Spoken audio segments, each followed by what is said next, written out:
ala hasirin, di atas sebuah tikar. Faqama wa qad athara fi jambih. Lalu beliau bangun dan tikar tersebut memberikan bekas di sebagian badan beliau. Faqulna, karena mungkin tikarnya saking kerasnya, saking lamanya. Faqulna, ya Rasulullah, lawit takhadna laka wita'an.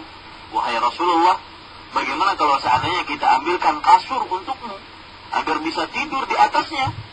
Kemudian Rasul sallallahu alaihi wasallam menjawab, perhatikan, mali wa malid dunya, ma ana fid dunya illa karakibin istadalla tahta syajaratin thumma raha wa taraka.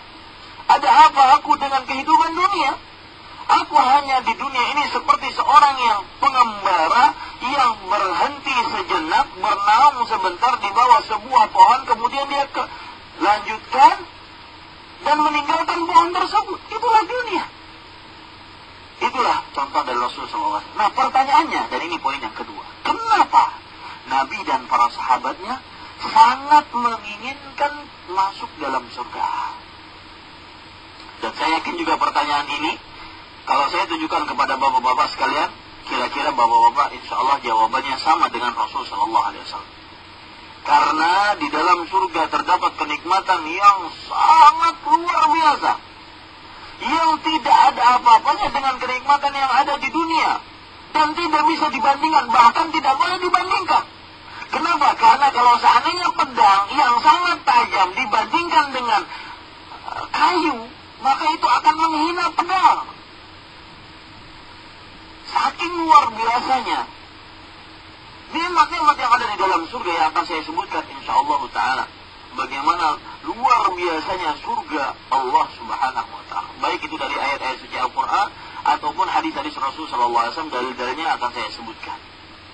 Makanya Bapak Ibu, saudara-saudari yang dimuliakan oleh Allah subhanahu wa ta'ala, Allah pernah menyebutkan tentang surga dalam surah As-Sajdah ayat 17. Fala ta'lamu nafsun ma ukhfiya lahum min qurrati a'yun jazaa'an bima kanu ya'malun. Maka tidak akan seorang pun mengetahui apa yang disembunyikan bagi mereka dari hal-hal yang menyejukkan pandangan mata. Subhanallah. Allahumma inna nas'alukal jannah. Allahumma inna nas'alukal jannah. Allahumma inna nas'alukal jannah. Ya Allah, ya Rahman, ya Rahim, masukkan kami dan seluruh kaum muslim ke dalam surga. Ya Allah, ya Rahman, ya Rahim, masukkan kami seluruhnya dan seluruh kaum muslim ke dalam surga. Ya Allah, ya Rahman, ya Rahim, masukkan kami dan seluruh kaum muslim ke dalam surga. Kata Rasul sallallahu alaihi wasallam, dan ini amalan.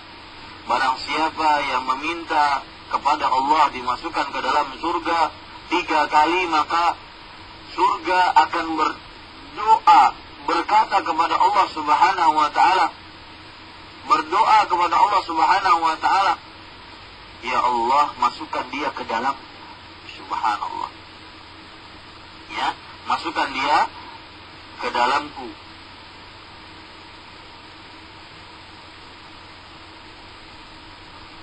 Bapak Ibu, saudara-saudara yang dimuliakan oleh Allah subhanahu wa ta'ala, saya ingin melanjutkan tadi apa yang Allah subhanahu wa ta'ala sebutkan di dalam surat As-Sajdah ayat 17.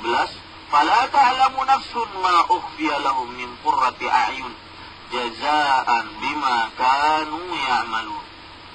Maka tidak ada seorang pun yang mengetahui apa yang disembunyikan bagi mereka dari hal-hal yang menyejukkan pandangan mata. Subhanallah. Ya, Bapak Ibu, saudara-saudari yang dimuliakan oleh Allah subhanahu wa ta'ala, jazaan lima kanu ya'malun, sebagai ganjaran atas apa yang mereka kerjakan. Sekarang perhatikan dalil yang menunjukkan akan kenikmatan yang sangat luar biasa di dalam surga, bahwasanya penghuni surga diistimewakan di dalam surga dengan 4 keistimewaan. Ini baru dalil-dalil penghuni surga diistimewakan di dalam surga dengan 4 keistimewaan. Perhatikan baik-baik ya Bapak Ibu, saudara-saudari yang dimuliakan oleh Allah subhanahu wa ta'ala. Allah Subhanahu wa taala menyebutkan di dalam surat An-Nisa ayat 57. Khalidina fiha abadan. Mereka kekal di dalamnya selamanya. Mereka kekal di dalamnya selamanya. Abadi. Orang yang masuk ke dalam surga kekal selamanya dan tidak akan pernah mati dengan kehendak Allah Subhanahu wa taala. Ya, orang yang masuk ke dalam surga, mereka kekal di dalam surga selamanya dan tidak akan pernah mati dengan kehendak Allah Subhanahu wa taala. Coba perhatikan surat Al-Bayyinah juga yang menjelaskan akan hal ini. Allah Subhanahu wa taala berfirman,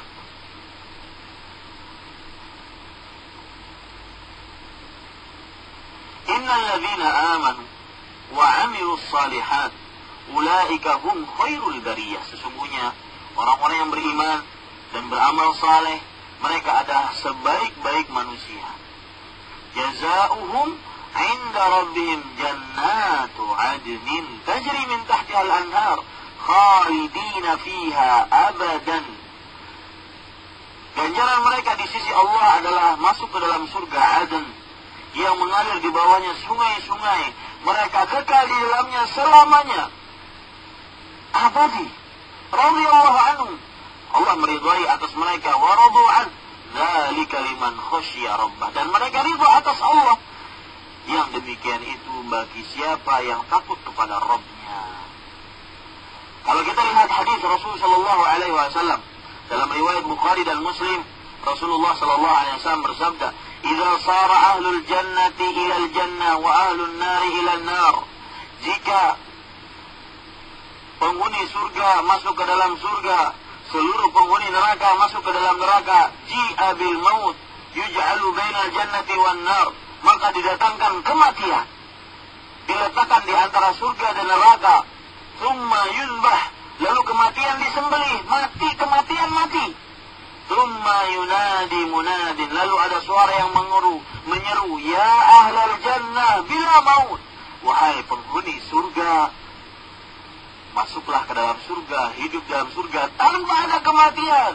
Wa ya ahlan nar la maut, wa ya ahlan nar, wahai penghuni neraka, tidak ada kematian. Ini salah satu yang menjadikan Nabi Muhammad sallallahu alaihi wasallam dan para sahabatnya dan juga seluruh dari manusia, bahkan apalagi kaum berimannya, ingin sekali masuk ke dalam surga.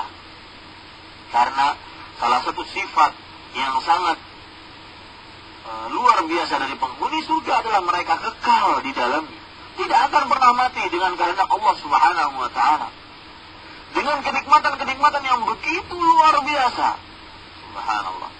Kemudian Bapak Ibu, saudara-saudari yang dimuliakan oleh Allah Subhanahu wa taala, termasuk kenikmatan yang sangat luar biasa di dalam surga juga Rasulullah sallallahu alaihi wasallam sebutkan di dalam riwayat Imam Muslim.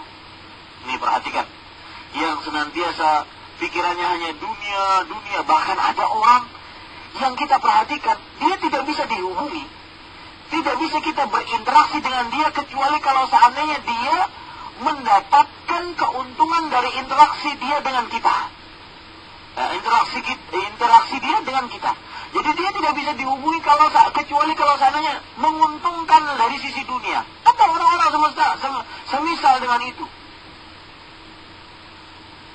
Dia sangat angkuh, terutama orang-orang yang tidak bisa menghasilkan kepadanya dunia. Coba perhatikan, yang senantiasa memburu dunia. Sampai kapan? Sampai berapa? Ya, sampai berapa miliar? Berapa triliun? Sampai berapa rumah? Sampai berapa mall? Kalau seandainya dia mempunyai pusat perbelanjaan. Orang-orang yang terkaya sekarang, bandingkan ya orang-orang yang disebutkan dalam beberapa sensus resmi internasional bahwasanya dia adalah manusia terkaya sedunia, bandingkan dengan satu hadis saja yang disebutkan oleh Rasulullah SAW tentang keistimewaan surga. Rasulullah SAW pernah menyebutkan dalam hadis yang diriwayatkan oleh Imam Muslim bahwa penghuni surga yang paling rendah derajatnya ketika itu Nabi Musa alaihi salam bertanya kepada Allah Subhanahu wa taala. Pertanyaannya, ya Rabbi,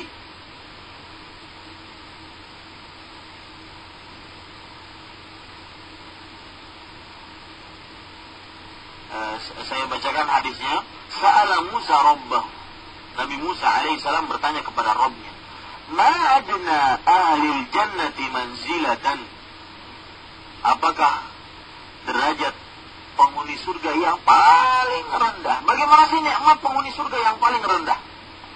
Kemudian Allah Subhanahu wa taala dalam hadis ini menjawab Nabi Musa, huwa rajulun yaji'u ba'da ma udkhila ahlul jannatil jannah.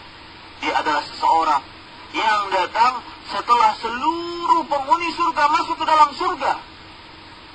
Fayuqalulah, lalu dikatakan kepada orang ini yang paling terakhir masuk ke dalam surga. Orang ini dikatakan kepadanya, udkhul jannah, wahai fulan, masuk engkau ke dalam surga. Kemudian orang ini berkata kepada Allah Subhanahu wa taala, ai rabbi kaif waqad nazala an-nasu manazilahum wa akhadhu akhadhatihim, wahai Rabbku, bagaimana aku bisa masuk?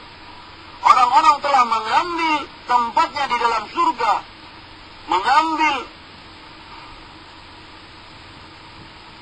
tempatnya di dalam surga dan mengambil perlengkapannya di dalam surga, bagaimana aku bisa masuk? Kemudian dikatakan kepada orang tersebut, fayuqalulah atarada an yakuna laka mithlu mulki malikin min muluki dunia. Maka dikatakan kepada orang tersebut, relakah engkau, maukah engkau memiliki kekayaan seperti kekayaannya salah satu pemimpin-pemimpin dunia? Kemudian orang ini pernah hidup di dunia. Dia tahu bagaimana bahwasanya pemimpin dunia, mereka adalah orang-orang yang dimudahkan hidupnya. Mereka senantiasa mendapatkan kesempatan dan fasilitas yang luar biasa. Maka dia langsung mengatakan, raditu rabbi, aku rela wahai Rabbku. Aku rela memiliki kekayaan seperti kekayaannya salah satu dari pemimpin-pemimpin dunia. Lalu Allah Subhanahu wa taala berfirman, laka dzalik, engkau akan memiliki itu, yaitu apa? Kekayaan salah satu dari pemimpin-pemimpin dunia. Engkau akan memiliki itu. Wa mithluhu wa mithluhu wa mithluhu wa mithluhu. Dan semisalnya 5 kali lipat dari kekayaannya salah satu pemimpin-pemimpin dunia. Bayangkan sekarang yang mencari dunia, bayangkan sekarang yang mengumpulkan harta dengan cara apapun. Kadang-kadang orang tidak perlu lagi memperhatikan apakah ini halal, apakah ini haram, apakah ini syubhat. Yang penting masuk kantong saya, masuk lemari saya, masuk kas saya, masuk kepada rekening saya. Bodoh amat, mau halal mau haram, itu urusan nanti. Perhatikan, orang yang paling rendah derajat di dalam surga adalah orang yang mendapatkan kekayaan 5 kali lipat dari kekayaannya salah satu pemimpin-pemimpin dunia. Maka fil khamisah raditu rabbi. Orang ini pun di kali yang kelima memotong firman Allah Subhanahu wa taala, cukup wahai Rabbku, ridho, aku ridho, sudah cukup. Subhanallah. Artinya kalau seandainya tidak dipotong oleh orang ini, yang keenam akan Allah sebutkan dan semisalnya dan terus mungkin. Tetapi orang ini mengatakan raditu rabbi, untuknya pada kali yang kelima, sudah cukup wahai Rabbku, aku rela itu. Bagaimana tidak rela? 5 kali lipat dari kekayaannya salah satu pemimpin dunia. Kemudian Allah Subhanahu wa taala mengatakan kepada orang ini, hadza laka, itu milikmu. Berapa tadi? 5 kali lipat dari kekayaannya salah satu pemimpin dunia, dan itu yang paling rendah. Ingat tuh, para pendengar sekalian, bapak ibu, saudara-saudari, terutama yang tergiur dengan dunia, yang tidak pernah mengorientasikan hidup dunianya untuk masuk surga. Perhatikan, itu adalah nikmat surga yang paling rendah. Kata Allah, itu milikmu. 5 kali lipat dari kekayaannya salah satu pemimpin-pemimpin dunia. Wa 'asharatu amsalihi, dan 10 kali lipatnya lagi. Subhanallah. 5 kali 10 menjadi 50. 50 kali lipat dari kekayaannya salah satu pemimpin dunia. Bandingkan dengan kekayaan orang yang paling kaya walau sedunia. Tidak ada, walau 0,001%-nya. Tidak ada apa-apanya. Subhanallah. Belum selesai bahkan. Kata Allah subhanahu wa ta'ala kepada orang tersebut, walaka mashtahat nafsuk waladzat ainuk. Dan engkau akan mendapatkan apa saja yang dirimu inginkan. Dan apa saja yang matamu ingin melihatnya. Dan ingat, itu adalah penghuni surga yang paling rendah derajatnya. Kemudian orang ini langsung mengatakan, Robbi itu Robbi. Aku rela wahai Rabbku, sudah cukup. Kemudian Nabi Musa alaihissalam bertanya lagi. Itu paling rendah. Anda bisa bayangkan bagaimana yang paling tinggi. Nabi Musa alaihissalam bertanya kepada Allah subhanahu wa ta'ala, Rabbi fa'alahu manzilatan. Rabbku, kalau begitu yang paling tinggi derajatnya di surga bagaimana? Kemudian kata Allah subhanahu wa ta'ala, ulaika alladhina aradtu gharastu karamatahum biyadi wa khatamtu 'alaiha falam tara 'ainun wa lam tasma' udhunun wa lam yakhtur 'ala qalbi basharin. Artinya, mereka adalah orang-orang yang aku inginkan mendapatkan kemuliaannya dengan apa yang aku tanam dengan tanganku sendiri, kata Allah subhanahu wa ta'ala. Itu yang paling tinggi derajatnya dalam surga. Dan aku tutup nikmat tersebut hanya untuk mereka, kata Allah subhanahu wa ta'ala. Maka tidak akan pernah nikmat tersebut dilihat oleh mata. Ini penghuni surga yang paling tinggi. Tidak akan pernah nikmat tersebut dilihat oleh satu mata pun. Bahkan malaikat, bahkan nabi, bahkan orang-orang terdekat tidak pernah melihat satu mata pun. Walam tasma' udhunun, dan tidak pernah didengar oleh telinga, satu telinga pun. Bahkan telinganya Jibril pun. Walam yakhtur 'ala qalbi bashar, dan tidak akan pernah terlihat atau terbetik di dalam hati seorang manusia pun. Kemudian Nabi Muhammad SAW tadi membaca ayat selanjutnya yang saya sebutkan tadi dalam surat As-Sajdah ayat 17. Fala ta'lamu nafsun ma ukhfiya lahum min qurrati a'yun. Maka tidak ada seorang pun yang mengetahui apa yang disembunyikan bagi mereka dari hal-hal yang menyejukkan pandangan mereka. Bedakan sekarang dengan kekayaan jutaan rupiah, ratusan juta, ratusan miliar, ratusan triliunan, bahkan kekayaan mungkin sejagat raya. Kalau ada orang memiliki kekayaan sejagat raya, tidak ada bandingannya dengan penghuni surga yang derajatnya paling rendah. Ini Bapak Ibu saudara-saudari, ini yang menyebabkan kenapa Nabi dan para sahabatnya mereka sengaja selalu sahaja mereka orientasinya adalah masuk dalam surga. Ini yang menyebabkannya, ya Bapak Ibu saudara-saudari yang dimuliakan oleh Allah Subhanahu wa taala. Bapak Ibu saudara-saudari yang dimuliakan oleh Allah Subhanahu wa taala, ada lagi hadis yang sangat luar biasa yang mungkin siapa yang sering mendengar kajian saya sering menyebutkan hadis-hadis seperti ini demi menggugah ya bahwasanya kehidupan dunia sementara. Hanya 60 sampai 70 selesai. Kenapa kita harus terlalu mengeluh? Bahkan kadang-kadang menghalalkan yang diharamkan untuk mendapatkan hanya dunia yang hanya picisan. Tidak ada apa-apanya. Bahkan Rasulullah SAW membandingkan membandingkan antara kehidupan dunia dengan kehidupan akhirat. Kata Rasulullah SAW, "Ma fid dunya minal akhirati illa." Tidak ada kehidupan dunia dibandingkan kehidupan akhirat di dalam surga, melainkan ketika seseorang mencelupkan salah satu jari-jarinya ke dalam lautan. Kemudian dia angkat. Apa yang jatuh dari jari tersebut dari air, itulah kehidupan dunia. Dan lautan itu adalah kehidupan akhirat. Ya. Makanya Allah Subhanahu wa taala berfirman, "Wal akhiratu khairun wa abqa." Dan kehidupan akhirat lebih baik dan lebih kekal. Coba perhatikan sekarang. Di dalam sebuah hadis tentang luar biasanya surga yang ini menyebabkan Nabi dan para sahabatnya radhiyallahu anhum mereka ingin sekali masuk ke dalam surga dan menjadikan kehidupan dunia mereka adalah sebagai modal untuk masuk ke dalam surga. Kata Rasul sallallahu alaihi wasallam, yukta dalam hadis yang diriwayatkan oleh Imam Muslim juga dari Anas bin Malik radhiyallahu anhu, Rasulullah sallallahu alaihi wasallam bersabda, yukta bi an'ami ahli dunya min ahli nar yaumal qiyamah. Akan didatangkan penghuni surga, akan didatangkan penghuni dunia yang paling kaya pada hari kiamat, dan dia disebutkan sebagai penghuni neraka. Dia termasuk dari penghuni neraka.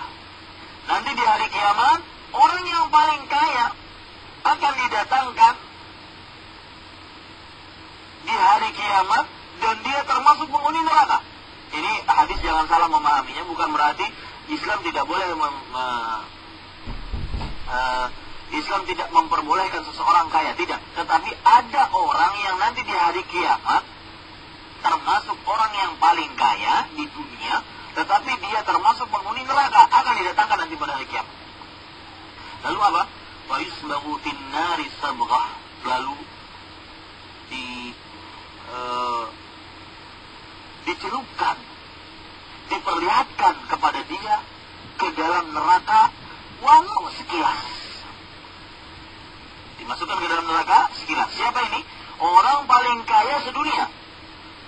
Di hari kiamat akan didatangkan dan dia termasuk penghuni neraka.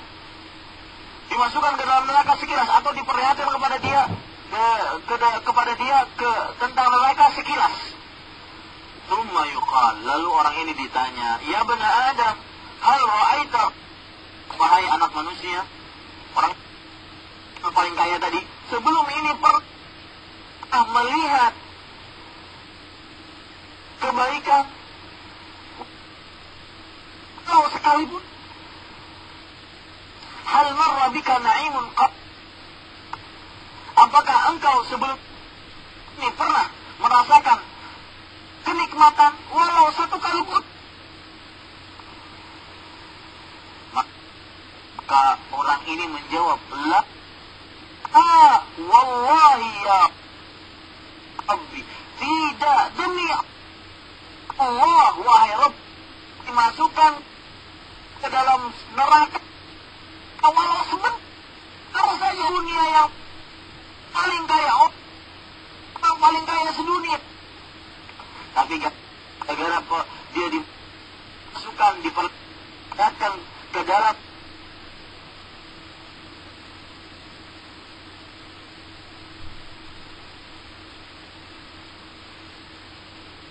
neraka sebentar saja, kenikmatan dunia lupa bagi dia. Dan ini kita akan bahas insyaallah ta'ala.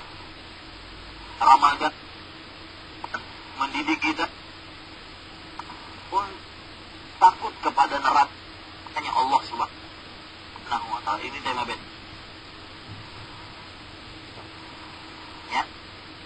Kemudian yang jadi perbincangan kita pada ini hadis atau penggalan di selanjutnya, wa yukta bi asyaddin nasi usan fit min ahli jannah